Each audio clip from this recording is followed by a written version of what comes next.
ओम। कल हमने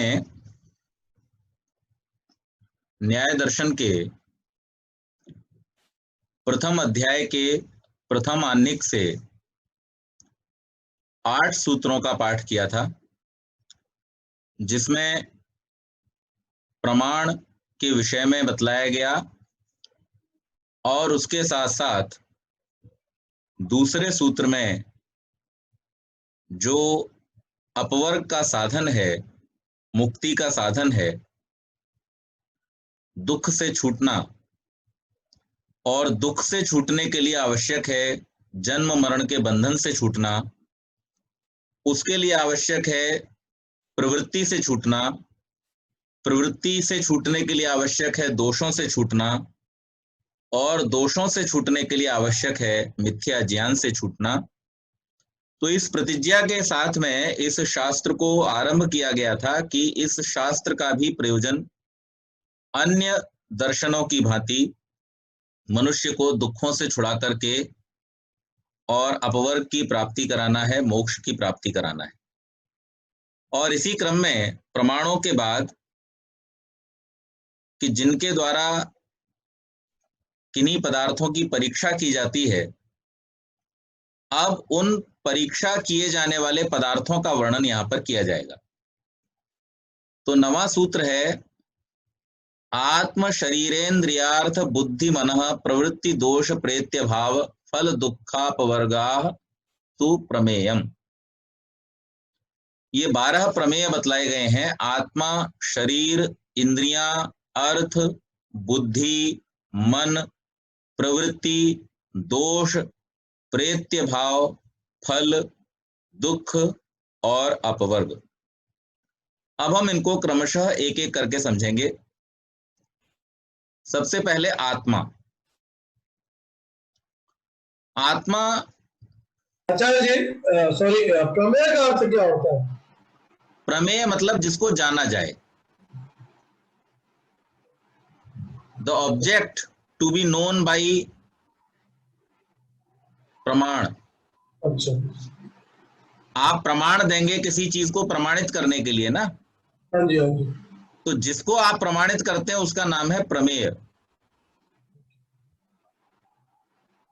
ओके, आपको समझ गया? किसी भी चीज को, जिसको, जिस ऑब्जेक्ट को हम सिद्ध करते हैं, वो ऑब्जेक्ट जो है वो प्रमेय है। ओके, तो यहां पहला प्रमेय जिसको हमें सिद्ध करना है वो है आत्मा। क्योंकि इस संसार में, जैसा कि हमने पिछले शास्त्रों में भी पढ़ा, आत्मा है ऐसा सब लोग जानते हैं, जो आत्मा के अस्तित्व को मानने वाले लोग हैं उनमें से। लेकिन आत्मा को जानना ये बहुत महत्वपूर्ण है, और ऐसा बहुत ही कम लोगों के साथ में संभव होता है कि वो आत्मा को जान पाए। आत्मा है ये जानना और आत्मा को जानना ये दो अलग अलग बातें हैं। इसलिए हमारा प्रयास इस शास्त्र में ये है कि हम आत्मा के गुणों के द्वारा आत्मा को जानने का प्रयास करें। और जैसा हमने योग दर्शन में, सांख्य दर्शन में और वैशेषिक दर्शन में आत्मा के गुणों को समझा, और अधिक अच्छी प्रकार से यहां समझते हुए फिर जो योग आदि साधन है उनके द्वारा आत्मा को जानने का प्रयास करें। क्योंकि आत्मा को जानने के लिए कोई भी बाहरी साधन काम नहीं आ सकता। आत्मा को जानने के लिए हमारे पास में जो साधन है वो है मन। और मन जब तक हमारे कंट्रोल में नहीं होगा, जब तक उसका निग्रह नहीं होगा, तब तक हम आत्मा और परमात्मा को नहीं जान सकते। जैसे कोई व्यक्ति जब तक कार उसके कंट्रोल में न हो तब तक वो अपने वांछित मार्ग पर नहीं चल सकता, वो इधर उधर भागेगी। इसी प्रकार से जब तक हमारा मन हमारे कंट्रोल में नहीं होगा, तब तक हम जिस पदार्थ को जानना चाहते हैं उस पदार्थ को हम नहीं जान सकेंगे। तो इसलिए आत्मा के विषय में यहां पर बतलाते हुए ऋषि कहते हैं, इन गुणों को बतलाया कि जिसके इच्छा, द्वेष, प्रयत्न, सुख, दुख और ज्ञान, ये उसके लक्षण हैं। अब हालांकि ये सूत्र शास्त्र में आगे आएंगे, लेकिन आत्मा के विषय में इतना हमें समझना चाहिए कि आत्मा जो है वो इन सब 12 के 12 प्रमेयों में एकमात्र चेतन तत्व है जो इनका भोक्ता है। अर्थात जो बाकी के प्रमेय हैं, शरीर, इंद्रिय, अर्थ, बुद्धि, मन, प्रवृत्ति, प्रेत्य भाव, फल, दुख और अपवर्ग, ये सब के सब जो हैं वो आत्मा के लिए हैं। आत्मा इनमें प्रमुख है और आत्मा के प्रमुख होने के कारण से, आत्मा के चेतन होने के कारण से ये सब उसी के लिए कार्य करते हैं। तो शरीर भी आत्मा के लिए है, आत्मा के बिना शरीर का कोई मूल्य नहीं। इंद्रियां भी आत्मा के लिए हैं, आत्मा के बिना उनका कोई मूल्य नहीं। इसी प्रकार से जो विषय हैं, सांसारिक पदार्थ हैं, जो इंद्रियों के द्वारा जिनका उपभोग किया जाता है, वो भी आत्मा के लिए ही हैं। बुद्धि भी आत्मा के लिए है, मन भी आत्मा के लिए है, प्रवृत्ति और दोष भी आत्मा के लिए ही हैं, क्योंकि अगर आत्मा न हो तो ना तो प्रवृत्ति होगी और ना ही दोष होगा। प्रेत्य भाव अर्थात मर करके होना जिसे कहते हैं, वो भी आत्मा के लिए ही है। मैं आगे उसके विषय में बतलाता हूं। फल, जैसे कर्म शरीर में रहते हुए आत्मा करता है, उन कर्मों के जो फल हैं वो भी आत्मा के लिए ही हैं, और उन फलों से सुख दुख आदि का अनुभव भी आत्मा ही करता है। और फिर अपने कर्मों से, अपने अच्छे कर्मों से या अपने उन कर्मों से जिनसे अपवर्ग की प्राप्ति होती है, उनके द्वारा अपवर्ग की प्राप्ति भी आत्मा ही करता है। तो ये बाकी के सारे जो 11 हैं, ये आत्मा के लिए हैं। आत्मा इनमें मुख्य है। इच्छा आदि गुणों से अनुमान के आधार पर इन गुणों का आश्रय सिद्ध होता है। पश्चात इच्छा आदि गुणों का अधिकरण देह आदि में नहीं हो सकते। इस अनुमान के द्वारा देह आदि से भिन्न उन गुणों के आश्रय रूप में आत्मा की सिद्धि होती है। यानी शरीर में अगर आत्मा तत्व न हो तो फिर उसको न भोजन की इच्छा होती है, न चलने फिरने की इच्छा होती है, न श्वास लेता है, न और कोई प्रक्रिया करता है, कोई चेष्टा नहीं करता है। तो इसलिए उस तत्व के हट जाने से चूंकि बाकी सारी की सारी क्रियाएं बंद हो जाती हैं, इसलिए यहाँ पर आत्मा की सिद्धि होती है। इसी के साथ में मैं सुखी हूं या दुखी हूं, तो ये सुख और दुख का अनुभव भी तभी तक होता है जब तक के शरीर में आत्मा का वास है। जब आत्मा शरीर को छोड़ करके चला जाता है तो फिर किसी भी प्रकार का सुख और दुख का अनुभव नहीं होता। इसी प्रकार से मिथ्या अभिमान में लिप्त उस समय में देह आदि से भिन्न रूप में आत्मा का प्रत्यक्ष नहीं कर पाता। तो आत्मा शरीर के अंदर है और शरीर के अंदर होते हुए हमारे, चूंकि हमारा स्वरूप ही आत्मा है, उसका अनुभव हम क्यों नहीं कर पाते हैं? क्योंकि जो देह आदि हमें मिला हुआ है, देह आदि के साथ में अभिमान जुड़ा होता है, और अभिमान के कारण से हम देह के अंदर झांक ही नहीं पाते हैं। हम देह को ही अपना स्वरूप समझ लेते हैं, और इस कारण से अभिमान युक्त जीव कभी भी आत्मा का प्रत्यक्ष नहीं कर सकता। और इसीलिए यहाँ पर कणाद ने जीवात्मा को अप्रत्यक्ष कहकर उसके विषय में अनुमान प्रमाण दिखाया।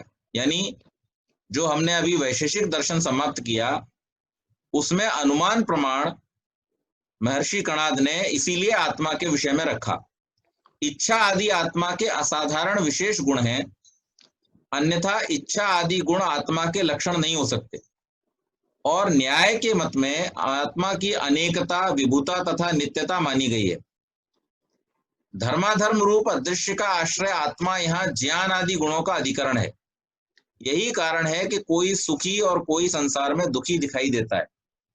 आत्मा ज्ञान स्वरूप नहीं माना गया है, पश्चात ईश्वर भी नित्य ज्ञान, नित्य सुख आदि के आधार रूप में यहाँ स्वीकृत हुए हैं, जो इस संसार का कर्ता, वेदों का निर्माता तथा अदृष्ट का अधिष्ठाता कहा जाता। अब यहाँ पर एक शब्द आया विभुता। विभुता के विषय में थोड़ा सा एक फर्दर डिस्कशन होगा, क्योंकि विभु का अर्थ होता है व्यापक होना। तो आत्मा को विभु नहीं माना गया है आर्ष ग्रंथों में, और इसलिए आर्ष पद्धति में हम विभुता को स्वीकार नहीं करते, अनेकता और नित्यता स्वीकार की गई है। तो इसलिए यहाँ पर आत्मा के गुणों को हम इस प्रकार से समझें कि इच्छा, द्वेष, प्रयत्न, सुख, दुख और ज्ञान, इनके द्वारा आत्मा का ज्ञान, ये आत्मा का स्वरूप नहीं है, ये आत्मा के गुण हैं। और इन गुणों से युक्त जो पहला प्रमेय है जिसको हमें इस शास्त्र के माध्यम से जानना है, वो है आत्मा।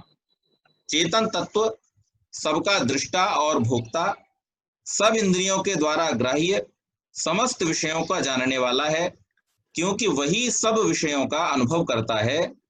इस आधार पर आत्मा को हम ज्ञानवान कहते हैं। दूसरा है शरीर।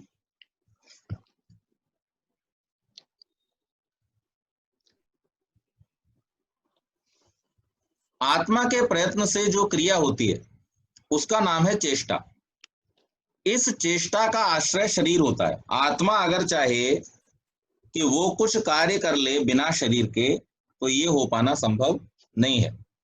आत्मा की समस्त चेष्टाओं का जो आश्रय है, जिसके द्वारा आत्मा समस्त क्रियाओं को करता है, वो करने का जो साधन है वो शरीर है। और इसीलिए कहा गया है शरीर माध्यम खलु धर्म साधनम, अर्थात आत्मा के द्वारा किए जाने वाले समस्त प्रयत्नों को जो क्रिया रूप में परिवर्तित करता है या उसका जो साधन है वो शरीर है। अतः चेष्टाश्रयत्व जो है वो शरीर का लक्षण होता है, ये चेष्टाओं का, क्रियाओं का आश्रय है। इसी तरह प्राण आदि इंद्रिय समूह भी शरीर को ही आश्रय बनाकर रहते हैं। और जो इंद्रियां हैं हमारी, अब आंख जो है, एक तो हमें जो बाहर से ये आंख का गोलक दिखाई देता है ये आंख है, लेकिन इसके अंदर दृश्य इंद्रिय रहती है। कई बार ऐसा देखा जाता है कि आंख का ये बाहरी गोलक तो बना रहता है, लेकिन दृश्य इंद्रिय के अभाव में व्यक्ति देखने में समर्थ नहीं होता। लेकिन ऐसा कहीं नहीं देखा होगा आपने कि गोलक ना हो और आदमी देख सकता हो, ये होना संभव नहीं है। तो इंद्रिय का आश्रय शरीर है, शरीर को इंद्रिय की आवश्यकता है, लेकिन इंद्रिय जो है वो शरीर के बिना कार्य नहीं कर सकती। इसी प्रकार से आत्मा का आश्रय शरीर है, शरीर को क्रिया के लिए आत्मा की आवश्यकता है, लेकिन आत्मा शरीर के बिना कोई कार्य नहीं कर सकती। इसी प्रकार शरीर भी आत्मा के बिना कोई चेष्टा नहीं कर सकता। तो इन दोनों का आपस में एक दूसरे के साथ में आश्रय आश्रित का संबंध है। और ये जो इंद्रियां हैं वो भी शरीर आश्रित है। प्राण जो है वो भी शरीर में आश्रित होता है, वो भी आकर के शरीर के अंदर ही स्थान पाता है। शरीर के साथ ही इन इंद्रियों की सत्ता होती है। अतः अवच्छेदकता संबंध से शरीर उनका आश्रय होता है।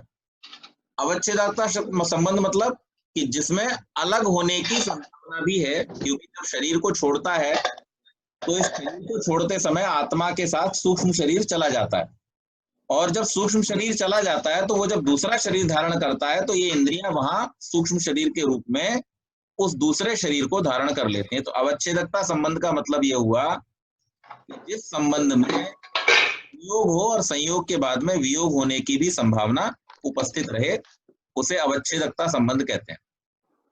इंद्रियाश्रयत्व भी शरीर का लक्षण है।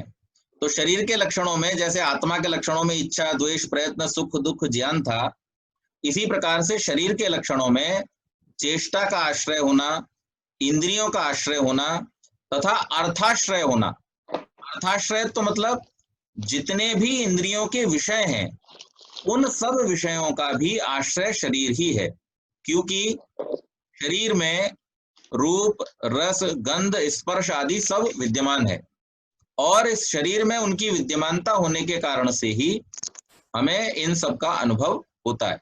तो यहाँ अर्थ से एक तो हमारे जो इंद्रियों के द्वारा अनुभव किए जाने वाले जो उनके अर्थ हैं उनका ग्रहण होता है, साथ ही साथ में यहाँ पर अर्थ से एक और ग्रहण होता है सुख और दुख का। संसार के समस्त पदार्थों के साथ जब हमारा संबंध होता है तो उस संबंध से या तो हमें सुख प्राप्त होता है और या हमें दुख प्राप्त होता है, इसके अलावा और कुछ भी नहीं। तो या तो वो हमारे शरीर को अच्छे लगते हैं, हमारे मन को अच्छे लगते हैं, हमारी बुद्धि को अच्छे लगते हैं, और या फिर अच्छे नहीं लगते हैं। तो सुख और दुख जो है वो भी शरीर के ही आश्रय पर है, क्योंकि शरीर के द्वारा ही इनका अनुभव किया जाता है। यद्यपि महर्षि गौतम के मत से जीवात्मा ही साक्षात संबंध से सुख तथा दुख का आश्रय करता है, तथापि जीवात्मा अपने शरीर से ही सुख और दुख का भोग करता है, क्योंकि शरीर के बिना आत्मा को सुख और दुख का भोग नहीं हो सकता। शरीर से बाहर उसका अनुभव नहीं किया जा सकता है। प्रत्येक जीवात्मा का अपना शरीर ही सकल सुख और दुख के भोग का आयतन या अधिष्ठान है। अतः सुखाश्रय और दुखाश्रय भी शरीर ही होता है। तो यहाँ पर जैसे आत्मा के हमने लक्षण देखे, इच्छा, द्वेष, प्रयत्न, सुख, दुख और ज्ञान, इसी प्रकार से शरीर के लक्षण हैं चेष्टा का आश्रय यानी क्रियाओं का आश्रय होना, इंद्रियों का आश्रय होना, सुख और दुख का आश्रय होना और अर्थ का आश्रय होना। तो ये शरीर के लक्षण है और इस प्रकार से हमें शरीर को समझना चाहिए। उसी आत्मा के भोगों का आधार जो शरीर है, अर्थात आत्मा इस स्थूल पार्थिव आदि शरीर में रहने पर सुख दुख आदि को भोग पाता है। यदि शरीर के बिना आत्मा को भोग प्राप्त हो जाया करता तो शरीर का होना अर्थात आत्मा का शरीर में भोग प्राप्ति के लिए आना निरर्थक हो जाता। तो इसलिए ये शरीर ही आत्मा के समस्त सुख और दुखों के भोगे जाने का आधार है। इसके बाद एक और बहुत महत्वपूर्ण चीज इंद्रिय। इंद्रियों के विषय में भी जानना बहुत सरल नहीं है। तीसरे प्रमेय के रूप में इनको यहाँ पर स्वीकार किया गया है। आत्मा के भोग के लिए जो साधन है और इन साधनों में मन का भी, जैसे हमने पढ़ा था पहले कि मन भी क्या है, एक इंद्रिय है। ये 5 जो हैं वो बाह्य इंद्रियां हैं और मन जो है वो आंतरिक इंद्रिय है। इस प्रकार से ये 6 इंद्रियां हमने वैशेषिक में पढ़े थे। तो तीसरा प्रमेय यहाँ पर इंद्रियों को लिया गया है और मन को यहाँ एक अलग प्रमेय में स्वीकार किया गया है। मन के विषय में विशेष ज्ञान के लिए यहाँ उसका पृथक उल्लेख है, तो इसलिए यहाँ पर अभी हम केवल इंद्रियों की बात करेंगे। वाक, पाणी, पाद, पायु और उपस्थ, इन 5 कर्मेंद्रियों को भी हमने सांख्य में गिना था, लेकिन अभी हम केवल मात्र यहाँ ज्ञानेंद्रियों की बात करेंगे। तो ज्ञानेंद्रियां जैसे हमको पता है घ्राण, रसन, चक्षु, त्वक और श्रोत्र। तो हमारे जो 5 महाभूत थे जिनको हमने पढ़ा था, पृथ्वी, जल, अग्नि, वायु और आकाश, इनके क्रमशः ये 5 जो तत्व हैं, इन 5 तत्वों को ग्रहण करने के लिए मनुष्य को या प्राणियों को 5 इंद्रियां परमात्मा के द्वारा प्रदान की गई हैं। तो 5 तन्मात्राओं से 5 महाभूत बने हैं और उन 5 तन्मात्राओं से बने इन पंच महाभूतों को यानी अर्थों को, इन्हीं को अर्थ भी कहा जाता है, उनको ग्रहण करने के लिए हमारे पास में 5 इंद्रियां हैं, जिन्हें क्रमशः गंध को ग्रहण करने के लिए घ्राण है, यानी जिसे सूंघने की शक्ति कहते हैं, और रस को ग्रहण करने के लिए हमारे पास में रसना है, जिसको स्वादेंद्रिय कहते हैं, और गंध को, स्वाद को, फिर रूप को ग्रहण करने के लिए हमारे पास में चक्षु इंद्रिय है, आंखें हैं, जिसे दृश्येंद्रिय भी कहते हैं। इसके बाद में स्पर्श को, वायु तत्व से जो स्पर्श है, उस स्पर्श को ग्रहण करने के लिए हमारे पास में त्वक इंद्रिय है, जिसे स्पर्शेंद्रिय भी कहते हैं, और शब्द को ग्रहण करने के लिए हमारे पास में श्रोत्र इंद्रिय है, जिसको कर्ण भी कहते हैं।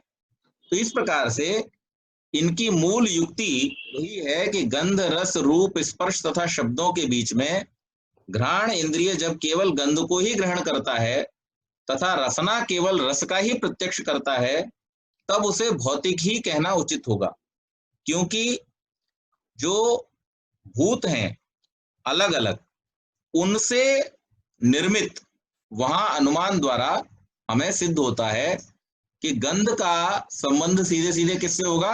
पृथ्वी से, क्योंकि गंध पृथ्वी का गुण है। इसलिए हमारी जो नाक है उसकी उत्पत्ति को हम कहां से मानेंगे? पृथ्वी से मानेंगे, पृथ्वी तत्व के द्वारा मानेंगे। इसी प्रकार से हमारी जो जिह्वा रसना है, जिसके द्वारा हम रस का आस्वादन करते हैं, वो न तो दृश्य का अनुभव करता है, न शब्द का अनुभव करता है, न गंध का अनुभव करता है, और इसलिए अपने ही भूत का, जिससे उसका निर्माण हुआ है या जिसको वो ग्रहण कर रहा है, उसके द्वारा ये स्पष्ट होता है कि इसके निर्माण में जल तत्व की प्रधानता है। इसी प्रकार से नेत्रों में रूप का ही ग्रहण होता है। कोई भी बढ़िया से बढ़िया चटनी हमने घर में बनाई हो, उसको हम आंखों से टेस्ट नहीं कर सकते। उसे टेस्ट करने के लिए हमको जिह्वा पर ही रखना पड़ेगा। आंख केवल उसके रूप का दर्शन करेगी, वो हरी बनी है कि लाल बनी है कि कैसी बनी है, इससे ज्यादा आंख उसके विषय में बता नहीं सकती है। तो इसलिए आंख चूंकि रूप का ही दर्शन करता है और रूप जो है वो तेजस का गुण है, इसलिए इससे पता चलता है कि आंख के निर्माण में, दृश्येंद्रिय के निर्माण में अग्नि तत्व की प्रधानता है। अब यहाँ पर कई बार हम अगर बाहरी दृष्टि से इसको देखेंगे तो हमारे मन में एक प्रश्न आ सकता है कि आंखें तो हमेशा गीली रहती हैं, आंखें सूख जाए तो दिखाई देना बंद हो जाता है, और पंडित जी कह रहे हैं कि आंखों में अग्नि तत्व। तो यहाँ पर मैं उस इंद्रिय की बात कर रहा हूं जिसके द्वारा आप देखते हैं। ये बाहरी गोलक मैंने पहले ही इसीलिए स्पष्ट कर दिया, ये जो बाहरी गोलक हैं ये शरीर का हिस्सा है।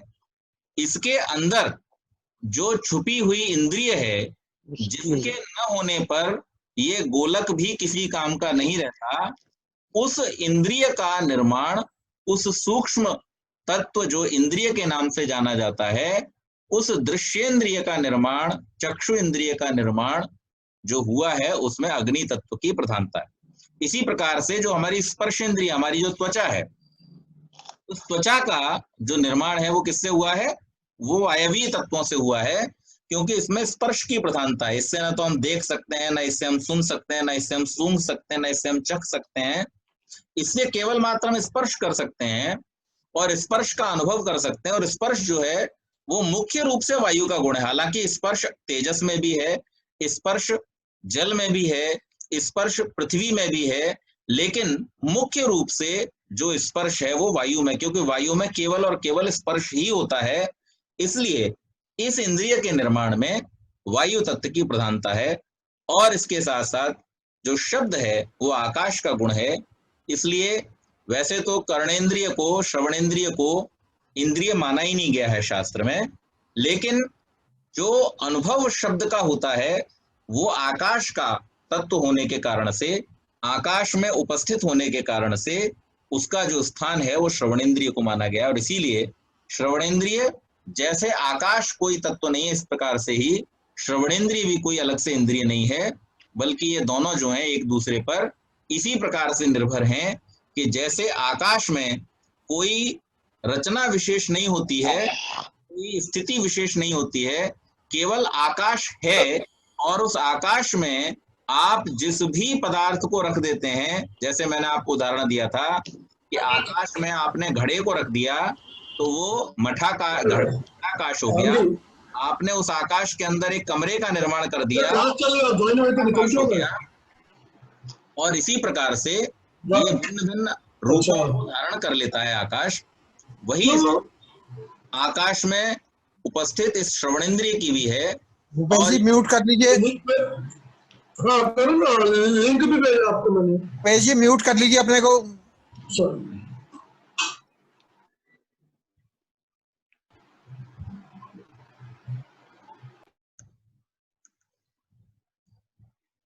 तो इस प्रकार से हम इंद्रियों को समझते हैं। तो आकाशात्मक भूत रूप जो है वो श्रवणेंद्रिय है, और जैसे आकाश एक अभौतिक पदार्थ है, इसी प्रकार से श्रवण इंद्रिय भी अभौतिक है, और इसके साथ वो केवल मात्र अनुभव का विषय है। तो इसीलिए हम देखते हैं कि कान में हमारे कोई विशेष आकृति होने की आवश्यकता नहीं है, केवल एक पर्दा होता है जिस पर ध्वनि तरंगों के टकराने के कारण से हमको ध्वनि का अनुभव होता है।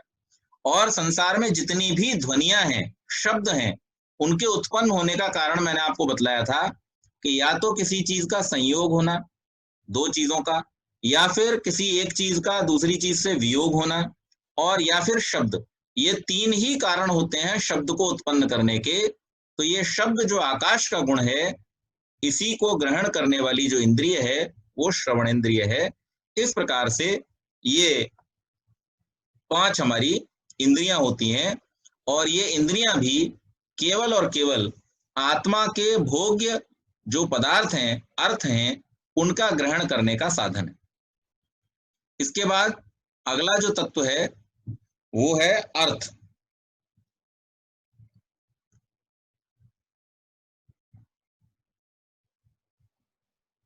अर्थ यह इंद्रिय का अर्थ होता है, अर्थात क्रमशः पांचों इंद्रियों से ग्रहण करने योग्य 5 विशेष गुण, गंध, रस, रूप, स्पर्श तथा शब्द को इंद्रियार्थ कहते हैं। गंध, रस, रूप तथा स्पर्श पृथ्वी के गुण हैं, रस, रूप तथा स्पर्श जल के गुण हैं, रूप और स्पर्श तेजस के गुण हैं, और केवल स्पर्श वायु का गुण है, और केवल शब्द आकाश का गुण है। जिस इंद्रिय में जिस गुण का उत्कर्ष रहता है, उससे उसी गुण का प्रत्यक्ष होता है। तो घ्राण जो है, हमारी सूंघने की जो इंद्रिय है, वो पार्थिव द्रव्य है। उसमें यद्यपि गंध, रूप, रस तथा स्पर्श इन 4 गुणों का समावेश रहता है, लेकिन फिर भी गंध का ही उत्कर्ष रहता है, अतएव उससे गंध का ही प्रत्यक्ष किया जा सकता है। जिस द्रव्य में तथा जिस गुण में प्रत्यक्ष का प्रयोजक धर्म रहता है, उस द्रव्य और गुण का प्रत्यक्ष होता है।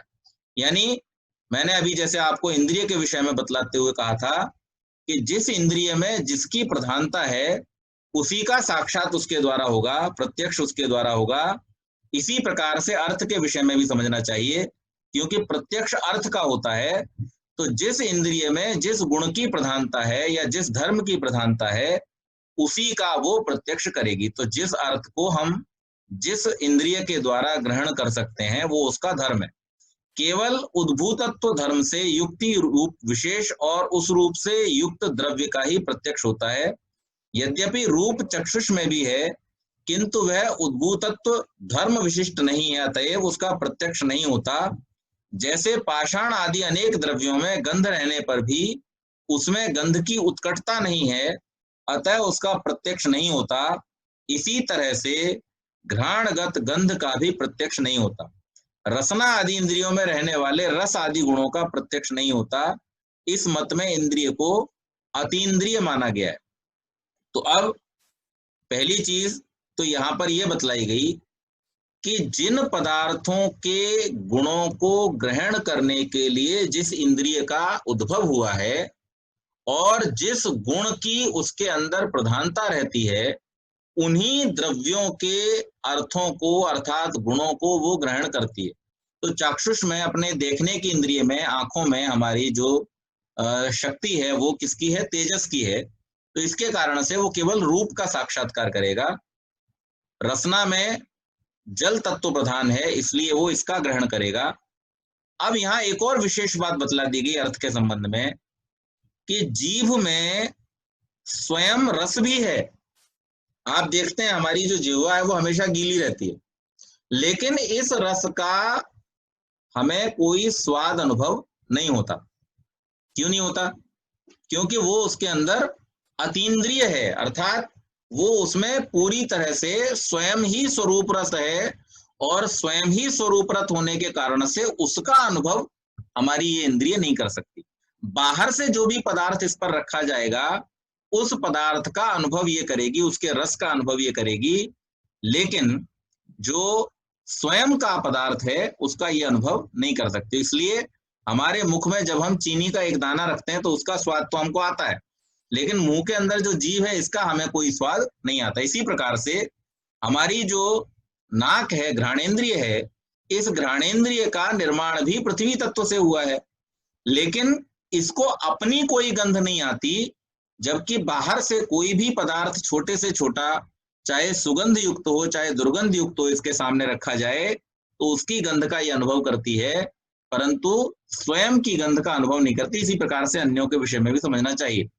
तो ये अर्थ जो है इनके विषय में यहाँ पर ये बतलाया गया है कि प्रत्येक इंद्रिय जिन जिन पदार्थों के द्वारा निर्मित हुई है और उन पदार्थों में से जिसका प्रधानत्व रहता है, जिसका ज्यादा उसके अंदर कंट्रीब्यूशन है, उसी गुण को वो ग्रहण करने वाली होती है। और जिन जिन पदार्थों को, जिन जिन गुणों को इंद्रियां ग्रहण करती हैं, वे गुण इनके अर्थ कहलाते हैं। अगला प्रमेय है बुद्धि। ये 5वां प्रमेय है। बुध्यते येनेन येनेति बुद्धि, जिसके द्वारा ज्ञान होता है। इस अर्थ में निष्पन्न बुद्धि शब्द यद्यपि जीव के अंतःकरण या मन का वाचक है, महर्षि गौतम ने बाद में इसी अर्थ में बुद्धि पद का प्रयोग किया है।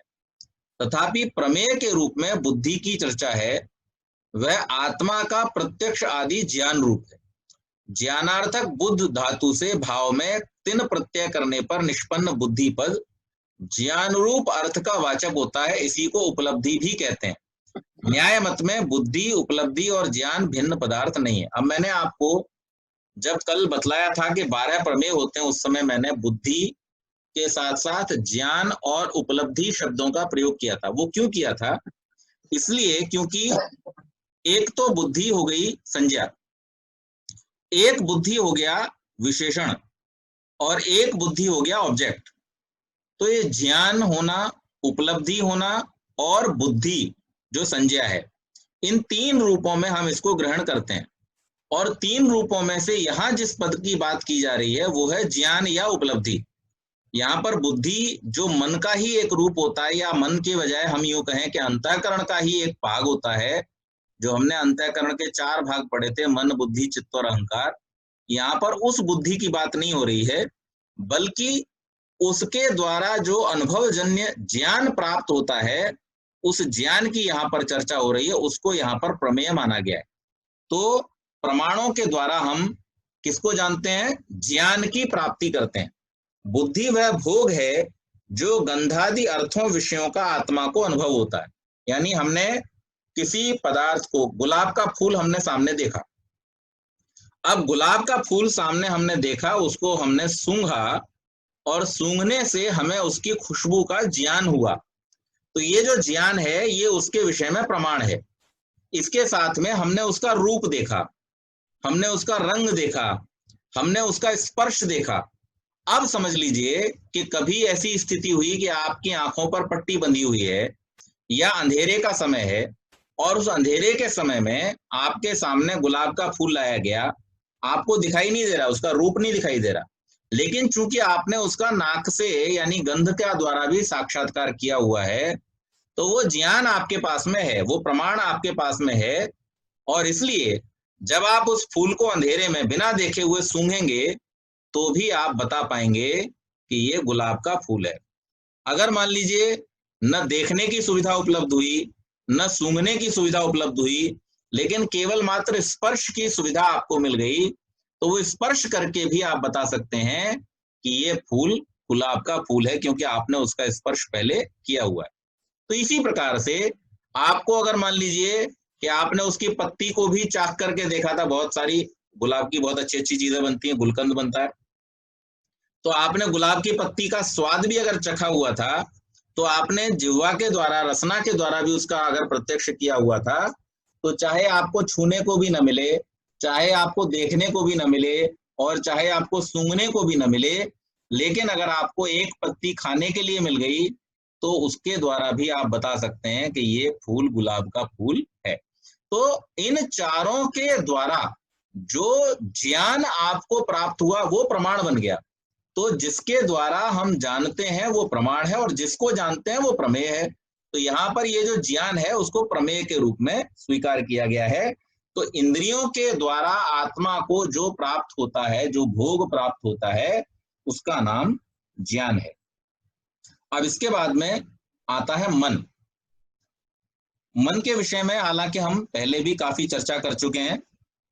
मन आंतर इंद्रिय है। बाह्य इंद्रिय केवल एक नियत अर्थ का ग्राहक होता है, परंतु आंतर इंद्रिय मन प्रत्येक विषय के ग्रहण में साधन है।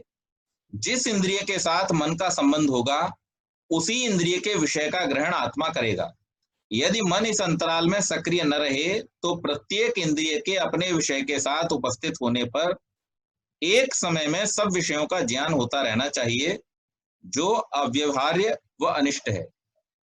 तो हमने पहले भी मन के विषय में एक बात पढ़ी थी कि मन जो है वो आंतर इंद्रिय है, और मन की एक और विशेषता है कि वो समस्त इंद्रियों के द्वारा ज्ञान को ग्रहण करता है, लेकिन एक समय में एक इंद्रिय से ज्ञान का ग्रहण करता है। तो पहली चीज तो हम मन के विषय में ये समझें कि ये आंतर इंद्रिय समस्त इंद्रियों के साथ में कनेक्टेड है, यानी आंख के साथ भी मन का संबंध है, नाक के साथ भी मन का संबंध है, कान के साथ भी मन का, त्वचा के साथ भी मन का संबंध है, और जिह्वा के साथ भी मन का संबंध है। केवल मात्र इन ज्ञानेंद्रियों के साथ नहीं बल्कि कर्मेंद्रियों के साथ भी मन का संबंध है। और इसीलिए मन की भिन्न भिन्न अवस्थाओं के कारण से हमारी इंद्रियों के अलग अलग प्रभाव होते हैं। कर्मेंद्रियां अलग अलग कर्म करती हैं और ज्ञानेंद्रियां अलग अलग प्रकार से ज्ञान का ग्रहण करती हैं। अगर मन का उसके समय में संबंध न हो तो जिस समय में मन का संबंध इंद्रिय के साथ में नहीं होगा उस समय न तो कर्मेंद्रिय कर्म कर सकेगी और न ज्ञानेंद्रिय ज्ञान का ग्रहण कर सकेगी। मैंने उदाहरण भी दिया था कि कई बार ऐसा होता है हमारे जीवन में कि हम बहुत सुंदर संगीत को सुन रहे होते हैं, लेकिन उस संगीत को सुनते समय अचानक हमें मोबाइल पर एक फोन आ गया और उस फोन कॉल को अटेंड करते हुए किसी गंभीर विषय पर हम चिंतन करने लगे और हमारा वो मनपसंद संगीत बजता रहता है, लेकिन थोड़ी देर बाद जब हमारा कॉल समाप्त होता है तो हम कहते हैं हम तो कुछ सुन ही नहीं पाए। क्यों नहीं सुन पाए? क्योंकि हमारा मन जो था वो दूसरी तरफ चला गया। इसी प्रकार से सामने दृश्य टेलीविजन पर चलते रहते हैं, लेकिन मन कान के साथ में लगा होने के कारण से या भोजन के समय रसना का आनंद लेते हुए, रस का आनंद लेते हुए मन उस समय जब वहां लगा होता है तो सामने चलने वाले दृश्यों का हमें अनुभव नहीं हो पाता है। तो मनस के अस्तित्व साधक अनेक हेतुओं के रहने पर भी महर्षि गौतम ने अपने एक विशेष हेतु को प्रदर्शित किया है, और वो क्या है? युगपत ज्ञानानुपत्तिर मनसो लिंगम। एक समय में अनेक इंद्रियों से अनेक विषयों के प्रत्यक्ष का न होना मन को सिद्ध करता है। जिस काल में किसी विषय के साथ इंद्रिय का सन्निकर्ष रहने पर भी एक समय में अनेक विषयों का प्रत्यक्ष नहीं होता, किंतु समय के विलंब से ही अपर प्रत्यक्ष उत्पन्न होता है, अतः अनुमान होता है। जीव के शरीर में इस तरह का पदार्थ अवश्य है जिसका संयोग यदि इंद्रिय से नहीं है तो उस इंद्रिय से प्रत्यक्ष नहीं होता।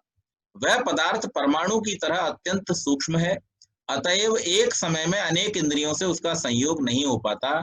इंद्रिय के साथ जिसका संयोग होने पर उस इंद्रिय से ग्राह्य विषय का प्रत्यक्ष होता है, और जिसके संयोग के अभाव में अन्य कारणों के रहने पर भी प्रत्यक्ष नहीं होता, वही अति सूक्ष्म द्रव्य मन है।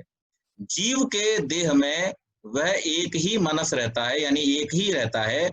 शरीर में एक से अधिक मन की सत्ता यदि मान ली जाए तो एक काल में विभिन्न इंद्रियों के साथ अनेक मनस का संयोग संभव हो जाएगा, जो कि अनेक विषयों का प्रत्यक्ष एक समय में करा देगा। उस एक ही मनस को यदि शरीर व्यापी मान लिया जाए तो एक समय में सभी इंद्रियों के साथ उसका संयोग होना संभव हो जाएगा, जिससे अनेक विषयों का प्रत्यक्ष अनेक इंद्रियों के एक समय में होने लगेगा। मनस की परीक्षा प्रकरण में उसके विभुत्व का खंडन किया गया है, यानी यहाँ पर दो शंकाओं का निवारण कर दिया गया। पहला तो मन एक है, दो नहीं हो सकते, क्योंकि यदि मन दो होते तो एक ही समय में एक से अधिक विषयों का ग्रहण आत्मा कर लेता। दूसरी बात, मन जो है वो क्या है? परिच्छिन्न है, शरीर के अंदर एक स्थान पर है, वो व्यापक नहीं है।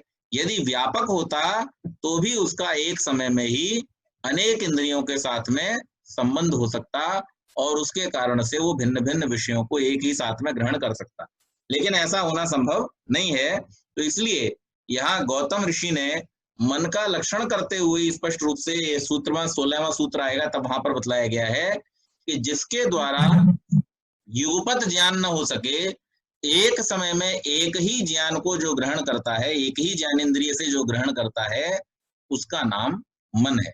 तो ये मन एक और प्रमेय है जिसको हम प्रमाणों के द्वारा सिद्ध करेंगे, जानेंगे। इसके बाद 7वां प्रमेय है प्रवृत्ति। मनुष्यों के शुभ अशुभ कर्म प्रवृत्ति पद से लिए जाते हैं। ये 3 प्रकार के होते हैं, शारीरिक, वाचिक और मानसिक। दान, रक्षा और सेवा शारीरिक शुभ कर्म है। सत्य, हित तथा प्रिय बोलना और स्वाध्याय वाचिक शुभ कर्म है। दया, स्पृहा और श्रद्धा मानसिक शुभ कर्म है। इसी तरह हिंसा, स्तेय तथा अगम्यागमन शारीरिक अशुभ कर्म है। कठोर, मिथ्या, असंबद्ध कथन तथा चुगलखोरी आदि वाचिक अशुभ कर्म है। और परद्रोह, परधन में लोभ तथा नास्तिकता आदि मानसिक अशुभ कर्म है। यद्यपि शुभाशुभ कर्म जन्य धर्म की प्रवृत्ति से पद लिया जाता है, तथापि वह उसका मुख्य नहीं, गौण अर्थ है। शुभ एवं अशुभ कर्म कारण रूपा मुख्य प्रवृत्ति है, पुण्य और पाप कार्य रूपा गौण प्रवृत्ति है। इसी तरह प्रवृत्ति के 2 प्रकार। तो इस प्रकार से यहाँ पर हम पहले तो हमने भेद समझे, शारीरिक, वाचिक और मानसिक। 3 प्रकार की हमारे जो कर्म है उनको हम प्रवृत्ति की श्रेणी में लाते हैं। और ये प्रवृत्तियां शारीरिक, वाचिक और मानसिक जो हैं वो 2 प्रकार की होती हैं। कैसी? एक तो शुभ होती हैं और एक अशुभ होती हैं। तो प्रवृत्तियों के मुख्य रूप से हम 2 विभाग करेंगे, शुभ अर्थात पुण्य और अशुभ अर्थात पाप। और उनमें फिर जो उनके प्रकार हैं वो 3 हैं, शारीरिक, वाचिक और मानसिक। यानी शुभ प्रवृत्तियां भी शारीरिक, वाचिक और मानसिक होती हैं और अशुभ प्रवृत्तियां भी शारीरिक, वाचिक और मानसिक होती हैं। इसके बाद दोष। 8वां प्रमेय दोष है, जीवात्मा के राग, द्वेष और मोह, इन 3 को दोष कहते हैं। यह प्रवृत्ति का जनक उत्पादक होता है। अर्थात जितनी भी संसार में हमारी प्रवृत्तियां हैं, उन प्रवृत्तियों के जो जनक हैं वो कौन है? राग, द्वेष और मोह है। यह प्रवृत्ति के जनक होने के कारण से विषय में आसक्ति रूप राग, दूसरों के अनिष्ट की इच्छा रूप अथवा द्वेष, और ज्ञानजन्य गुण रूप द्वेष तथा हित में अहित बुद्धि और अहित में हित बुद्धि रूप मोह जीवात्मा को शुभाशुभ कर्मों में प्रवृत्त कराता है। ये 3 फिर से एक बार दोहरा देते हैं कि विषय में आसक्ति रूप राग पहला, दूसरों के अनिष्ट की इच्छा रूप अथवा दुष्ट साधनता ज्ञानजन्य गुण रूप द्वेष तथा हित में अहित बुद्धि और अहित में हित बुद्धि रूप मोह जीवात्मा को शुभाशुभ कर्मों में प्रवृत्त करता है। साधारण रूप से इसको समझें कि जिन पदार्थों को हम प्राप्त करने योग्य समझते हैं उनमें हम आसक्त रहते हैं, उनको और अधिक। जैसे धन है, धन को प्राप्त करने के लिए या साधनों को प्राप्त करने के लिए, संपत्ति को प्राप्त करने के लिए हमारी जो आसक्ति है वो निरंतर बढ़ती जाती है। तो इसको राग कहा गया है, क्योंकि इस आसक्ति के बढ़ते जाने के कारण से जब आवश्यकता से अधिक हमारे पास में उपस्थित होगा तो वो हमारे दोष का कारण बनेगा। उसके कारण से और बहुत सारे दोष जिनमें द्वेष आदि उपस्थित हो जाते हैं वो हमारे अंदर आ जाते हैं। फिर दूसरों के अनिष्ट की इच्छा, दूसरों का बुरा करने की इच्छा अथवा दुष्ट साधनता ज्ञानजन्य गुण रूप, जो हमारे चीजें हमको पसंद नहीं है, उन पसंद न होने वाली चीजों के साथ में स्वाभाविक रूप से जो हमारे अंदर उत्पन्न होता है वो है द्वेष।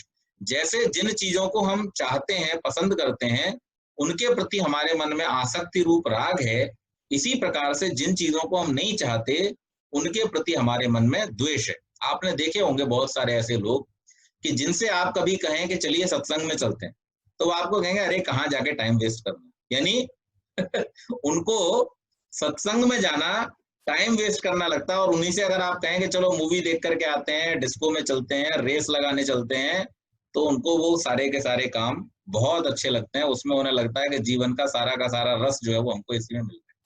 तो ये क्या है? ये हित में अहित और अहित में हित की जो बुद्धि हो जाना है, इसको मोह कहा जाता है। तो इस प्रकार से ये 3 जो हैं, ये 3 कारण अर्थात राग, द्वेष और मोह रूपी जो दोष हैं, ये मनुष्य को या जीवात्मा को शुभ और अशुभ कर्मों में प्रवृत्त करता है।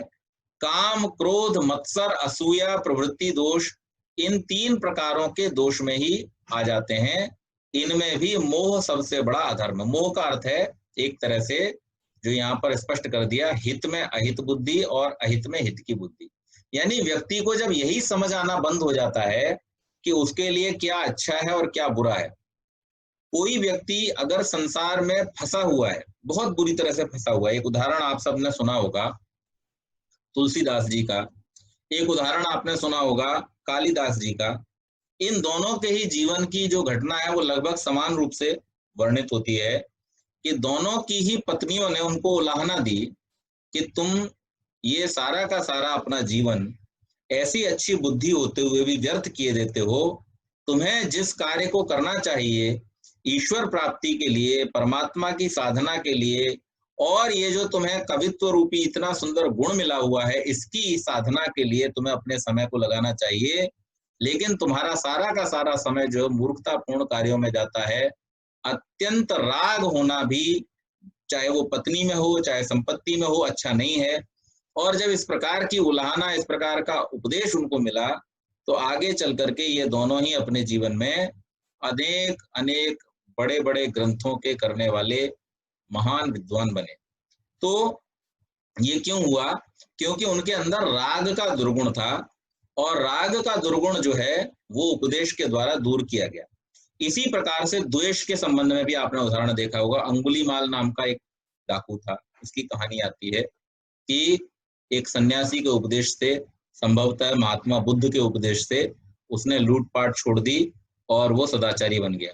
आर्य समाज के सत्संग में आकर के मुगला डाकू, ये कोई बहुत पुरानी बात नहीं है, ये तो अभी आधुनिक काल की ही बात है, आर्य समाज की स्थापना के 1875 के बाद की बात है कि आर्य समाज के एक सत्संग में आकर के वो मुगला डाकू जो था उसने उपदेश सुना, और उपदेश सुनकर के वो इतना ज्यादा प्रभावित हुआ कि उसने अपने मन में जो लूटपाट आदि दुर्गुण थे उन दुर्गुणों को छोड़ दिया।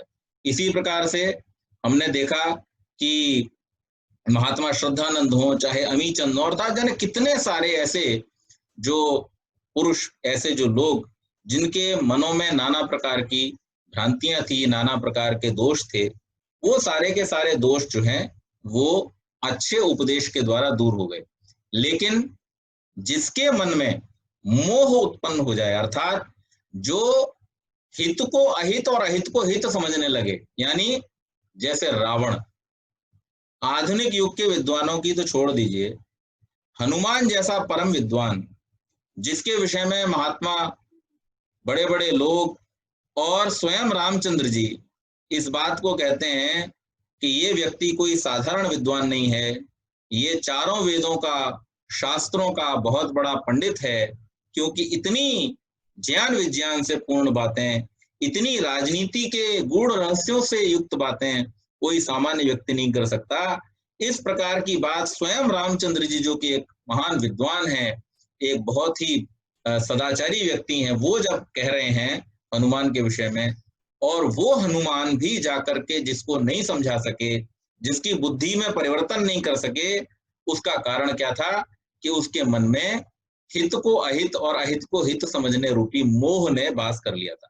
तो सबसे बड़ा जो अधर्म है, सबसे बड़ा जो दोष है वो क्या है? मोह है। और जिसके मन में मोह उत्पन्न हो जाता है वो व्यक्ति फिर कभी भी सही रास्ते पर आने के लिए प्रवृत्त नहीं होता। तो इस प्रकार से ये दोषों के विषय में इसमें शास्त्र में आगे चर्चा की गई है। प्रेत्यभाव, प्रेत्यभाव का मतलब है मरण के बाद जन्म। जीव के धर्माधर्म रूप प्रवृत्ति का फल होता है उसका पुनर्जन्म होना। अब यहाँ कई बार संसार में प्रेत्य भाव को लेकर के प्रेत का मतलब ले लिया जाता है कि कोई व्यक्ति जो मर गया है लेकिन उसका जन्म नहीं हुआ और वो उसी शरीर के साथ में एक बहुत ही भयानक रूप में विकृत शरीर के साथ में दिखा दिया जाता है फिल्मों में, और बहुत सारे सीरियल भी आजकल आते हैं उल्टे सीधे।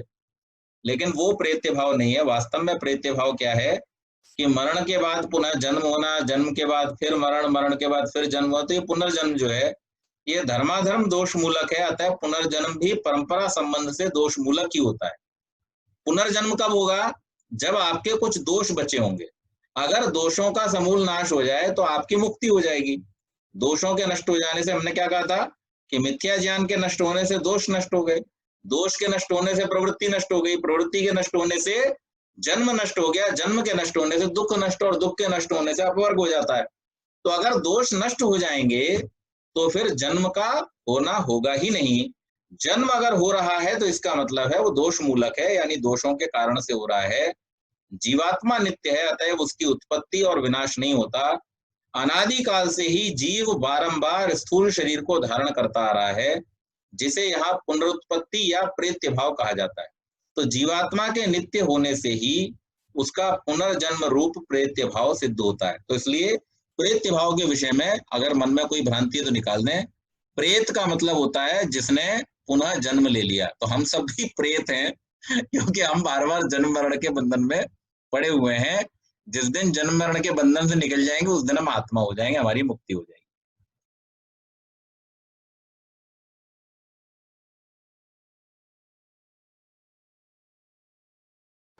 10वां प्रमेय जो है वो फल है, और फल दो प्रकार के हैं, मुख्य और गौण।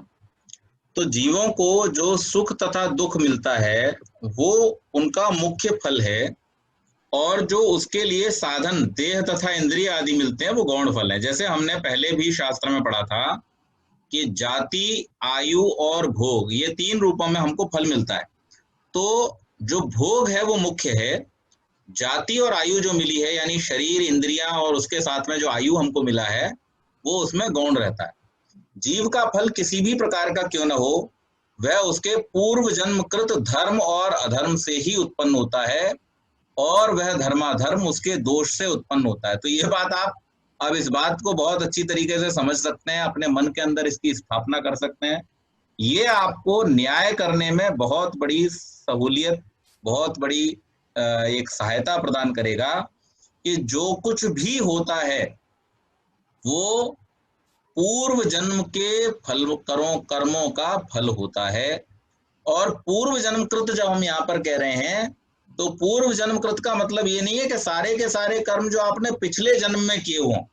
पूर्व जन्म का मतलब है कि इस जन्म में भी जो पूर्वकृत कर्म हैं उनका फल ही आपको मिलता है। ऐसा नहीं हो सकता कि आपको अगर कुछ भी प्राप्त हुआ है सुख और दुख के रूप में तो वो किसी अन्य व्यवस्था से आपको प्राप्त होगा। इस मत में बहुत सारे लोगों का ये भी कहना है कि बहुत सारे ऐसे फल भी होते हैं जो आपको औरों की वजह से प्राप्त हो जाते हैं, लेकिन ये केवल वो लोग कहते हैं जिनकी दृष्टि जो है वो सूक्ष्म है। जो सूक्ष्म नहीं कहना चाहिए, जिनकी दृष्टि जो है वो थोड़ी है, छोटी है, छोटे स्तर पर जो देख पाते हैं वो ऐसे बात कहते हैं। वास्तव में अगर हम लार्जर पर्सपेक्टिव में इसको देखेंगे, इसको अगर हम व्यापक रूप से देखें ईश्वरीय व्यवस्था में, इस बात की संभावना ही नहीं है। इसको ऋषि दयानंद ने भी स्वीकार किया है, इसको ऋषि गौतम भी स्वीकार करते हैं, कणाद भी करते हैं, जैमिनी भी करते हैं, पतंजलि भी करते हैं, सारे ऋषि मुनियों ने इसको स्वीकार किया हुआ है। और ये एक सार्वत्र सिद्धांत है कि किसी भी कर्म के फल के रूप में जो सुख दुख हमको प्राप्त होता है, या कोई भी सुख और दुख जो हमको प्राप्त होता है, वो हमारे किसी न किसी कर्म का ही फल होता है, और ये ईश्वरीय व्यवस्था से हमको प्राप्त होता है। इसमें हम कुछ भी नहीं कर, हाँ कर्म करना हमारे हाथ में है, हम जैसा चाहें अच्छा या बुरा कर्म कर सकते हैं, लेकिन फल जो हमको प्राप्त होता है वो ईश्वरीय व्यवस्था से ही प्राप्त होता है। इसलिए धर्माधर्म रूप प्रवृत्ति और राग तथा द्वेष आदि से उत्पन्न पदार्थ मात्र ही जीव का फल कहलाता है। यहाँ तक कि जो ऋषि कणाद ने कहा है और सांख्य दर्शन में जो कहा गया है वो तो और भी बड़ी बात है। उसमें तो यहाँ तक कह दिया गया है कि जीवों के जैसे कर्म हैं उन कर्मों के फलों को भोग करने के लिए ही इस सृष्टि की इस रूप में स्थापना परमात्मा ने की है। यानी इस संसार के अंदर जितने भी पदार्थ हैं वो जीवों के भोग के लिए हैं, जीवों के भोग रूप हैं। जितने जितने प्रकार के कर्म जीवों ने किए हैं उन कर्मों को भोगाने के लिए परमात्मा ने इन पदार्थों की रचना और इन शरीरों की रचना की है। इन शरीरों की रचना ऐसे ही नहीं हो जाती है। इन शरीरों के अंदर जो जाति, आयु और भोग है वो परमात्मा की व्यवस्था के अनुसार होता है।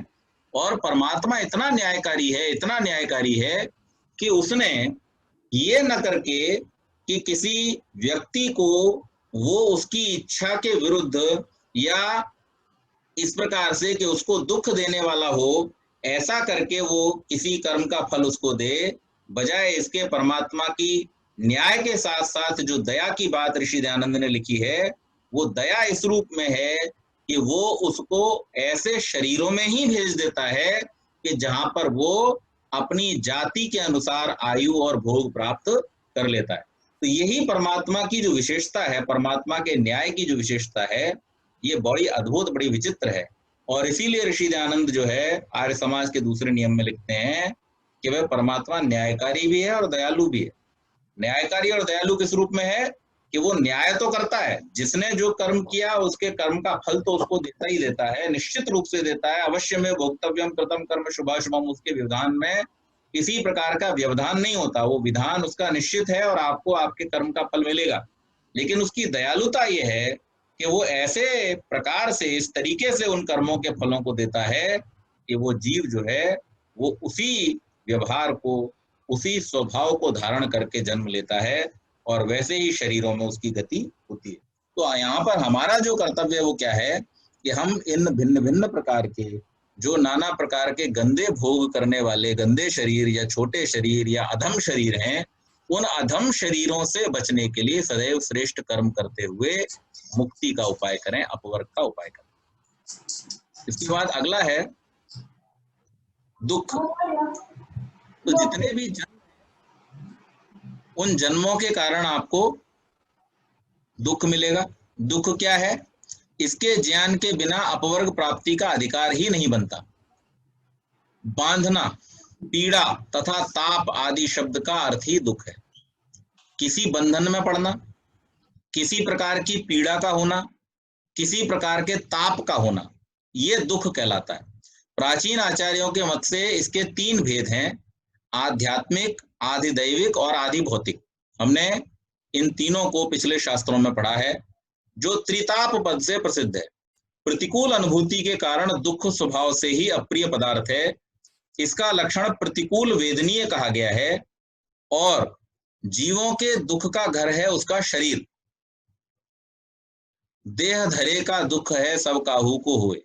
जिसने भी इस संसार में जन्म लिया है किसी भी शरीर में, उस शरीर से संबंधित दुख उसको भोगने ही पड़ेंगे, उठाने ही पड़ेंगे, क्योंकि ये शरीर ही दुखों का घर है। उस दुख के साधन घ्राण आदि 6 इंद्रियां, उन इंद्रियों के ग्राह्य विभिन्न 6 विषय, उन 6 विषयों के ज्ञान तथा दुख से लिप्त सुख, ये 20 प्रकार के गौण दुख हैं और मुख्य दुख जो है वो प्रतिकूल वेदनीय है। तो अब आप समझिए कि जो मुख्य दुख है वो तो वेदनीय दुख है, जिससे वेदना होती है, यानी बाधना, पीड़ा और ताप, ये तो मुख्य दुख है।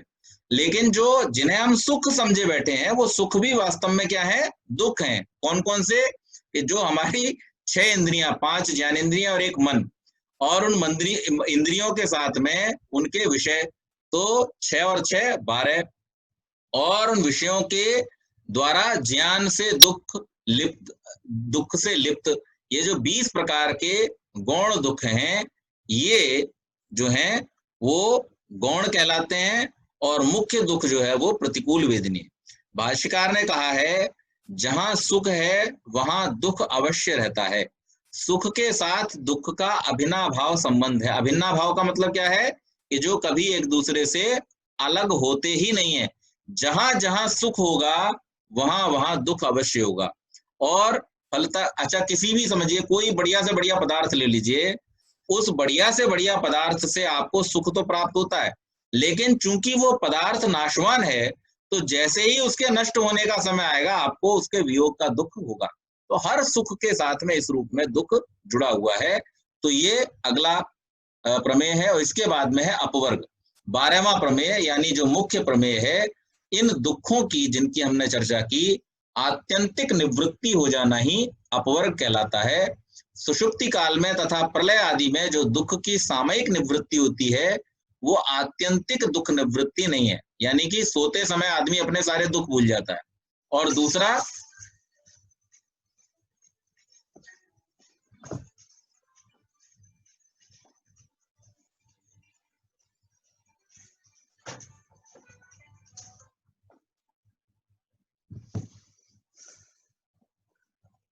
तो सोते समय एक तो व्यक्ति अपने सारे दुखों को भूल जाता है, और दूसरा क्या होता है, दूसरा वो प्रलय का जब समय होता है उस समय में वो परमात्मा की व्यवस्था में बेहोश पड़ा रहता है आत्मा, उस समय उसको सारे दुख भूल जाते हैं, लेकिन वो वास्तव में उनकी निवृत्ति नहीं है। जैसे ही नींद से जागेगा दुख का उदय हो जाएगा, जैसे ही पुनः सृष्टि उत्पन्न होगी वहां पर आपको जन्म आदि मिलेंगे, फिर से शरीर मिल जाएंगे, फिर से दुख उत्पन्न हो जाएगा।